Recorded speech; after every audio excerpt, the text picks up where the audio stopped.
Retomando os recursos em geral, algumas outras peculiaridades. Nós temos aí no slide falando sobre juízo de admissibilidade.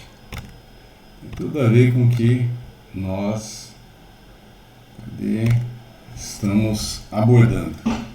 Controle feito em momentos distintos pelo juízo a quo e pelo juízo ad quem, para verificar se foram satisfeitos os requisitos específicos do recurso interposto. Perfeito.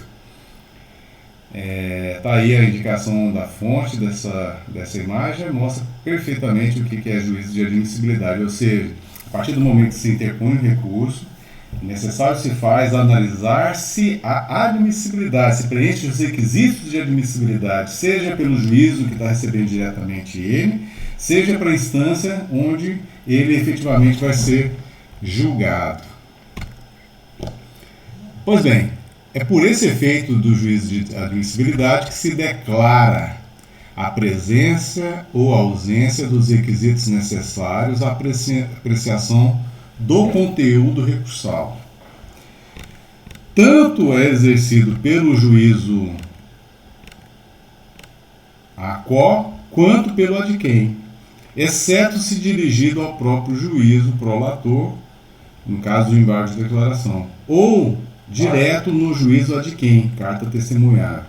Então nós observamos que a regra da análise exercida que justifica o juízo de admissibilidade, ela ocorre tanto no juízo a quo quanto no juízo ad quem, a respeito dos requisitos necessários para a interposição do recurso. No entanto, nós observamos que existe um tipo de recurso, como é o embargo de declaração, que é o próprio juiz que vai analisar, o juiz que prolatou a decisão é que vai analisar se é cabível ou não aquele embargo de declaração, até porque é ele que julga aquele tipo de recurso e não vai para a instância de quem. E a outra situação diferente é exatamente aquele recurso que é encaminhado diretamente para o juízo ad quem, é ele que analisa, então não tem um juízo a quo nessa situação. Enquanto que no embargo de declaração não há que se falar em juízo ad quem, na carta testemunhável aqui não se fala em juízo a quo. Simples assim. Regra geral, o juízo de admissibilidade ela ocorre em ambas as instâncias. Já o juízo de retratação, que nós falamos agora há pouco, que é o efeito reiterativo dos recursos, regressivo dos recursos, é a possibilidade que tem o órgão do Poder Judiciário prolator da decisão de reapreciar a sua decisão. Então, exige-se dele uma análise a respeito da decisão. Ele confirma ou não confirma aquela decisão? Se ele confirmar a decisão, e aí sim dá seguimento ao recurso. Caso contrário, ele pode se retratar e prolatar uma outra decisão em substituição. Então esse é o juízo de retratabilidade, o juízo de retratação. O juízo de mérito é aquele em que se apura a existência ou inexistência de fundamento para o que se postula, que é o básico de todo recurso, analisar-se o mérito do recursal, a justificativa que enseja ali a interposição do recurso. E o mérito recursal ele pode ser sobre, primeiro, erro in procedendo, ou seja, erro no proceder do órgão prolator, seja ele singular, seja ele colegiado, quer dizer. Alegação de erro processual do juiz leva à anulação da decisão. Então, um dos fundamentos para o juízo de mérito, para a análise do juízo de mérito, ele pode ser erro in procedendo, que tem uma vinculação ao processo em si. E o erro injudicando é aquele que envolve o erro de judicar, de julgar efetivamente. Alegação de injustiça na decisão. E aí cabe, nesse caso, reforma.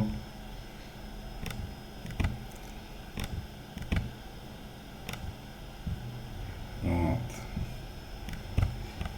Então, o erro no julgamento é situação que exija a reforma. O erro na análise processual por órgão prolator envolve a anulação da decisão. Então, nós temos aí que O juízo de mérito ele pode ser por erro improcedendo ou erro injudicando. Ok? E nessa notícia nós temos aqui: palavra da vítima é decisiva em casos de violência doméstica, diz Tribunal de Justiça do Estado de São Paulo. Então, nessa notícia aqui de janeiro de 2022, nós temos uma situação que envolve recurso, e aí o objeto dessa análise recursal preponderou o entendimento no sentido de que a palavra da vítima era fundamental nesse contexto. Condições recursais. Nós temos a possibilidade jurídica ou cabimento do recurso. O recurso tem que ser cabível para aquela situação. Caso contrário, ele não preenche uma condição recursal e ele sequer poderá ser recebido. A outra é a legitimidade para recorrer.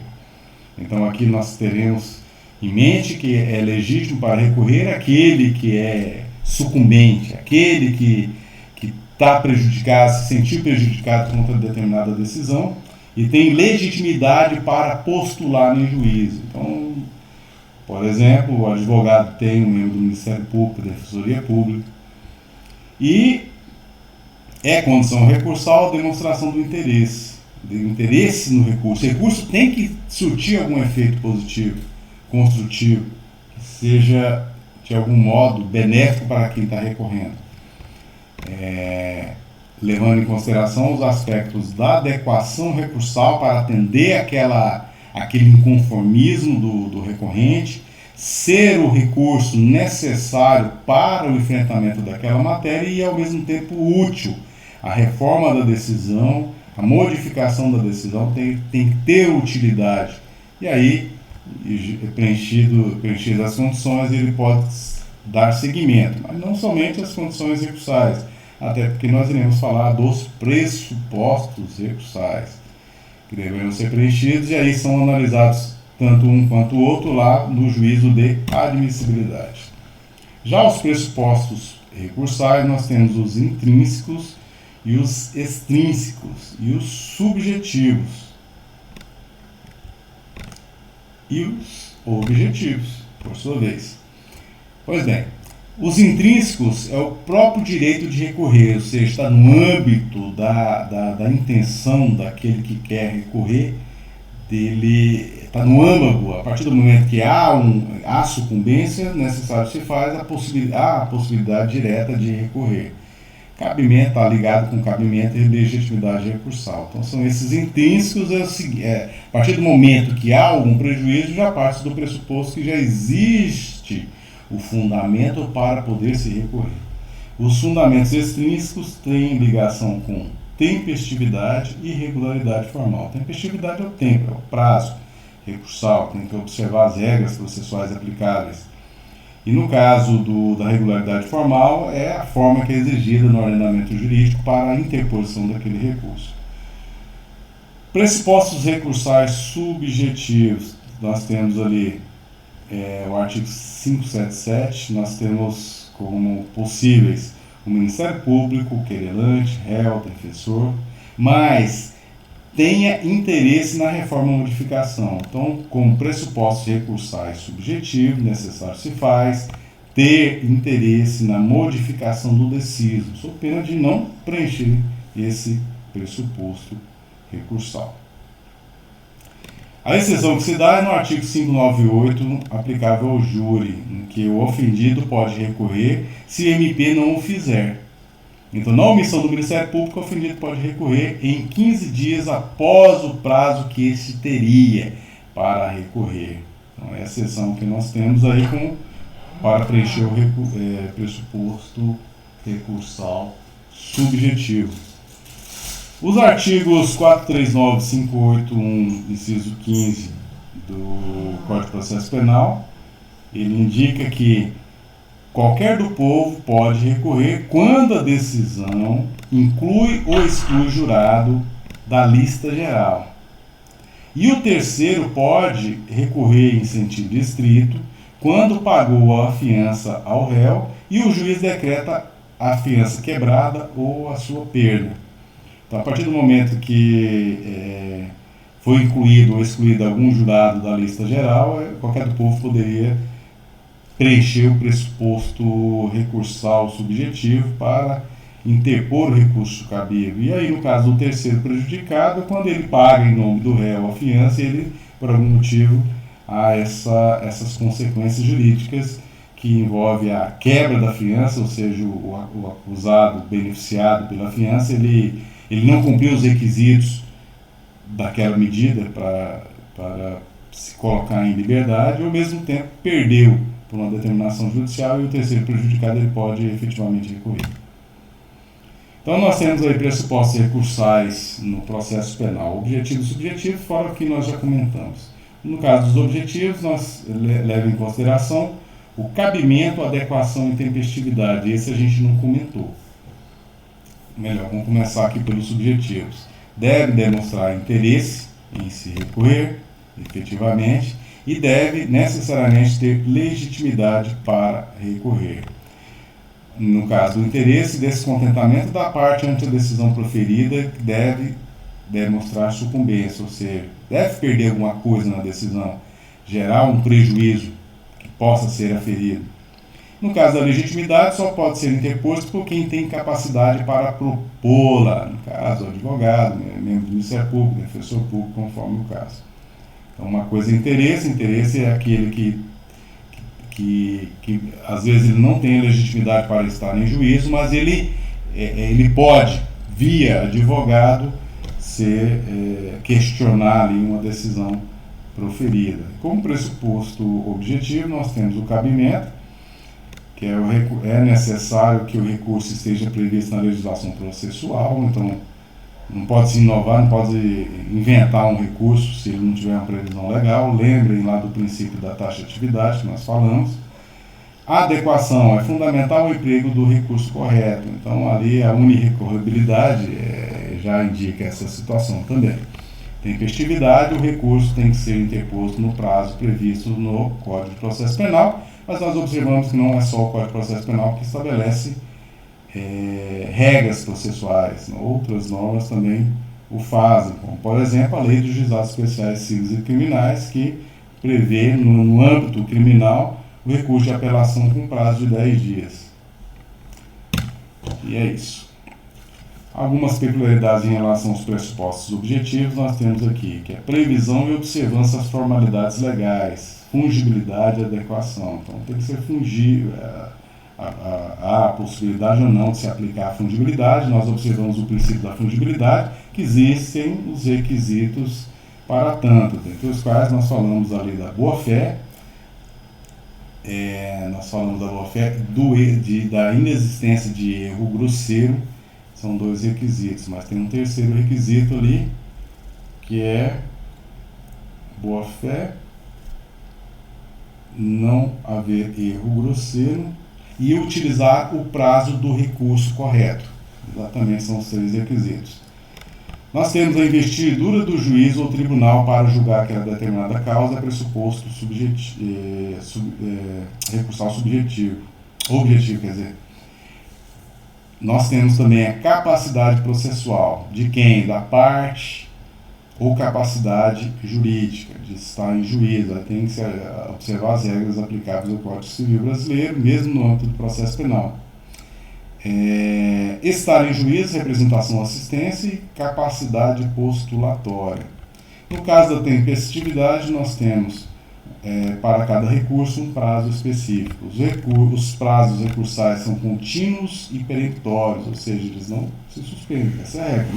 Eles não cessam ali o andamento dos prazos e não se interrompem nas férias, feriados e nos domingos. Essa é a situação que nós ventilamos, que se aplica aí no geral, regra geral.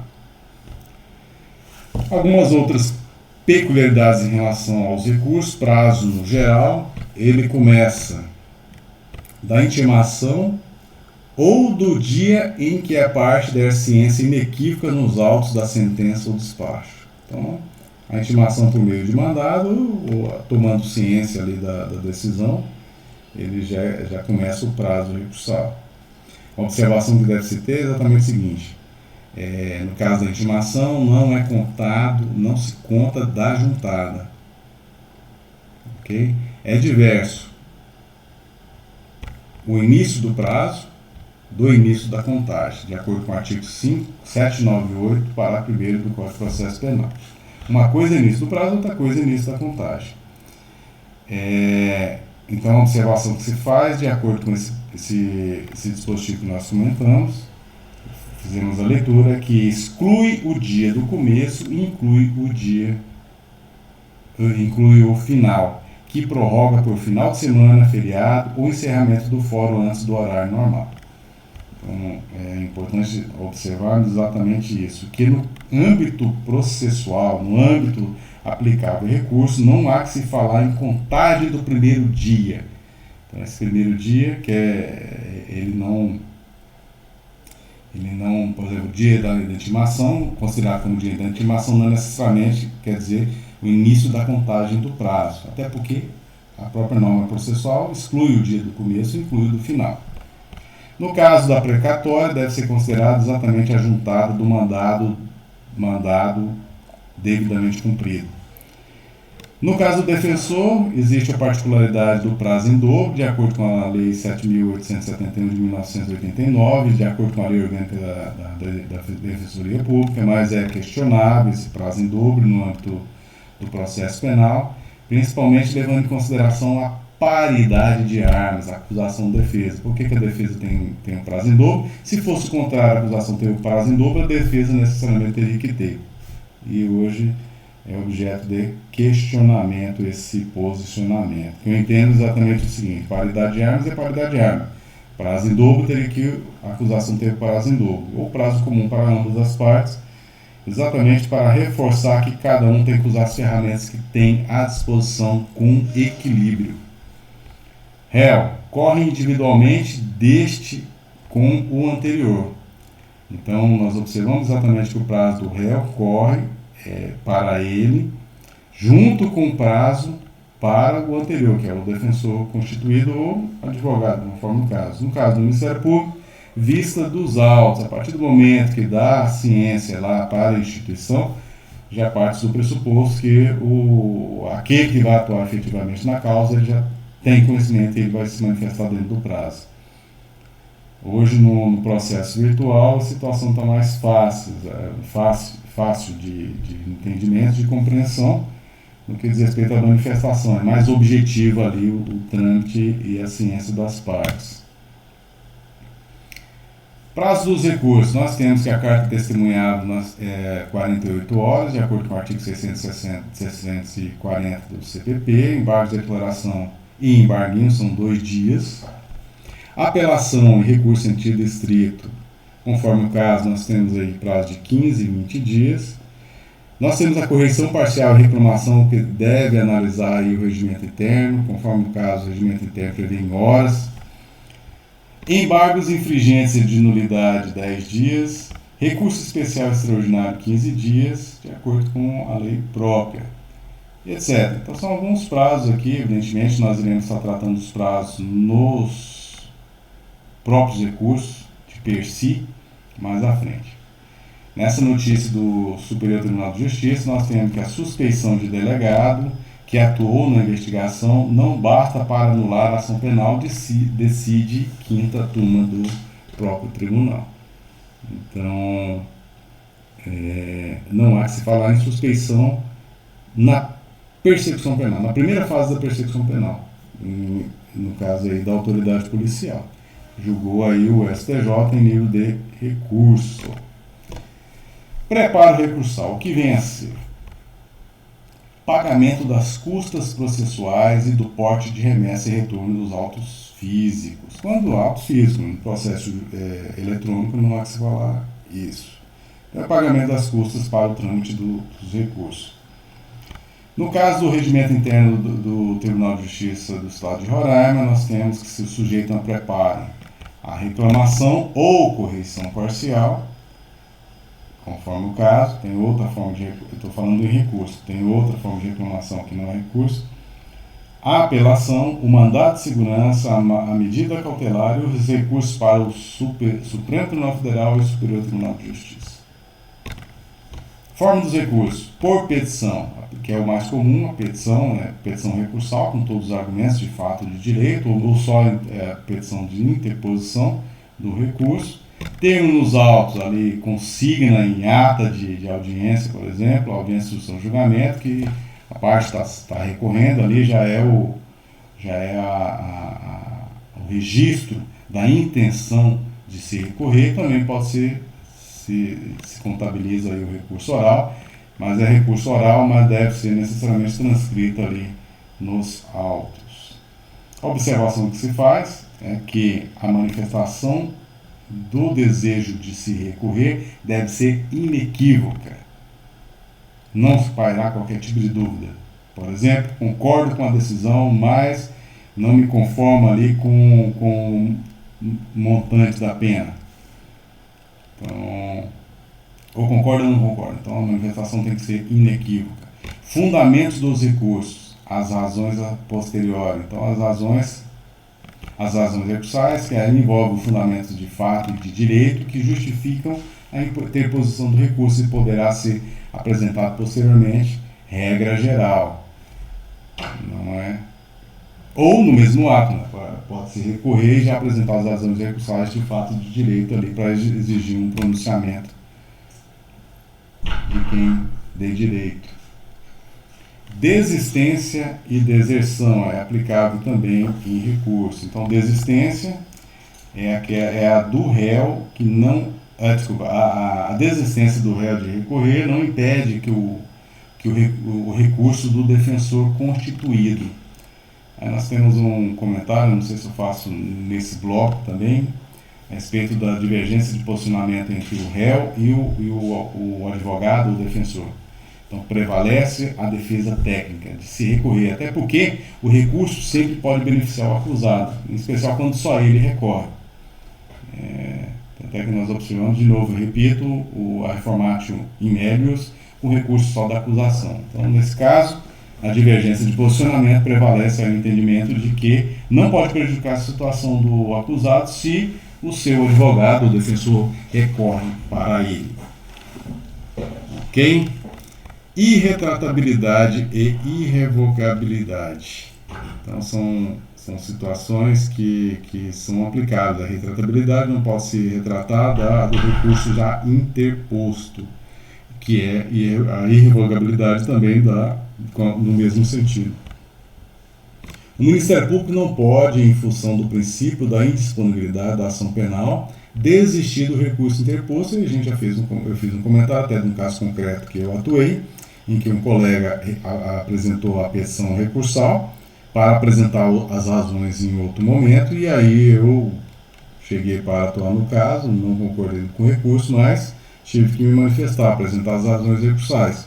Então, o Ministério Público não tem a faculdade, pelo contrário, tem a obrigação ali de apresentar as razões recursais. Se recorreu, tem que dar seguimento, não pode se retratar. Deserção é um instituto que se aplica aí aos recursos também, que envolve uma forma de extinção anômala do recurso. A falta de preparo ou pagamento das custas e despesas processuais ou fuga do réu depois de apelado, de acordo com o artigo 595 do Código de Processo Penal. O recurso especial do STJ 1.651.330 se posiciona no sentido de que deve ser oportunizado o pagamento. Então, só ocorreria a deserção a partir do momento que, mesmo oportunizado, não fizesse o pagamento do preparo recursal. E aí sim operaria a deserção. Nessa notícia nós temos que juiz absolve acusados de furtar queijo e presunto vencido no Rio Grande do Sul. Isso ocorreu com base em deixa eu ver aqui.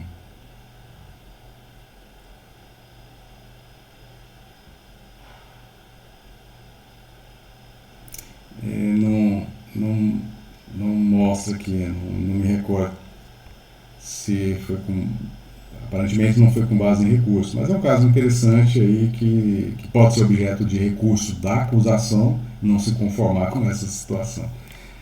Ok? Diversos posicionamentos em relação à parte geral de recurso. Aquilo que nós falamos, conflito entre acusado e defensor quanto à interposição de recurso, em geral, pela defesa técnica, de acordo com o Supremo Tribunal Federal. A ausência de interposição de recurso pelo advogado do réu, ainda que assistido por defensor, não é causa de nulidade, princípio da voluntariedade. Então, o princípio da voluntariedade deve ser levado em consideração, que só recorre se quiser. O termo inicial do prazo do Ministério Público é da data da entrega dos autos na repartição, sendo irrelevante a intimação pessoal em audiência, em cartório ou mandado. Então nós já comentamos isso a respeito, e só que agora no processo eletrônico é mais simplificado e objetivo aí a análise da contagem do prazo. O Ministério Público nas alegações finais pede absolvição. Deixa eu tirar isso aqui. Pronto. O Ministério Público nas alegações finais pede absolvição, acolhida na sentença. Não impede recurso de outro membro do Ministério Público, segundo o posicionamento do Superior Tribunal de Justiça, ou seja, não vincula.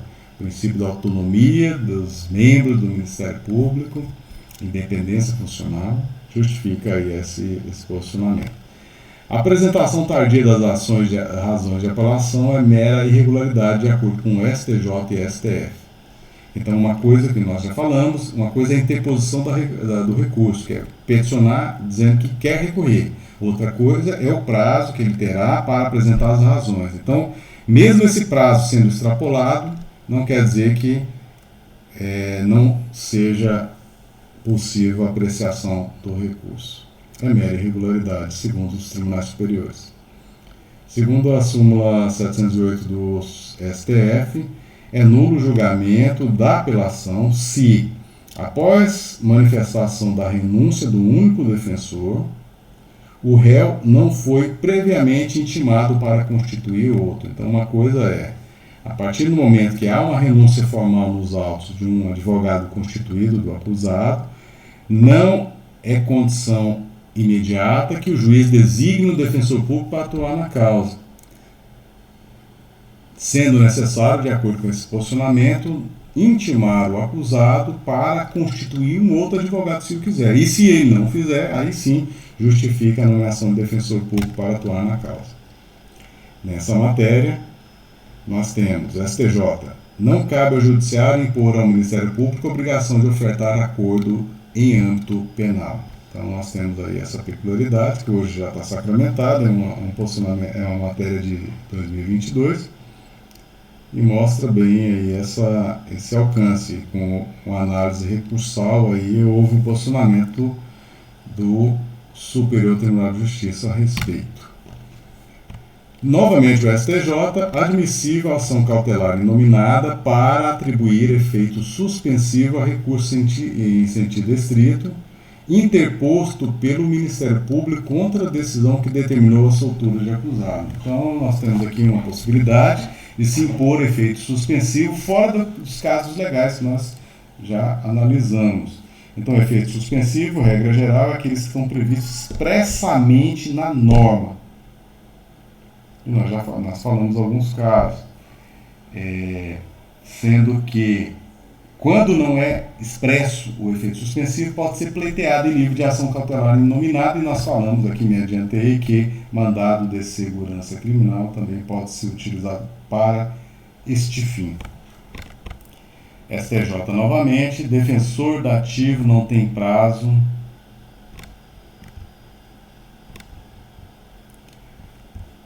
Não tem prazo em dobro. Então, uma coisa é o defensor concursado, tem prazo em dobro, dativo já não tem prazo em dobro. E aí eu estou falando que já comentei que o prazo em dobro é questionável em relação à paridade das armas. OAB não pode ser assistente de defesa de advogado réu, porque a assistência é apenas da acusação. Então aqui não precisa nem comentário. Então, a assistência só é admitível em nível de acusação. Então, não há que se falar em ajudar um advogado que seja réu em algum processo. Espécies de recursos. Pois bem, aqui nesse slide nós finalizamos esse bloco para depois entrarmos nos recursos de per si, os recursos individualmente considerados. Então aqui nós temos recurso antidistrito, tem a base legal, principalmente no artigo 581 do Código de Processo Penal, prazos de 5 dias, 2 dias, conforme o caso. Nós temos recurso de apelação com prazos diferenciados, nós temos apelação do Juizado Especial Criminal, nós temos embargo de declaração, dentre outros recursos, cada um de acordo com alguma peculiaridade. Aí nós vamos analisá-los em outros vídeos.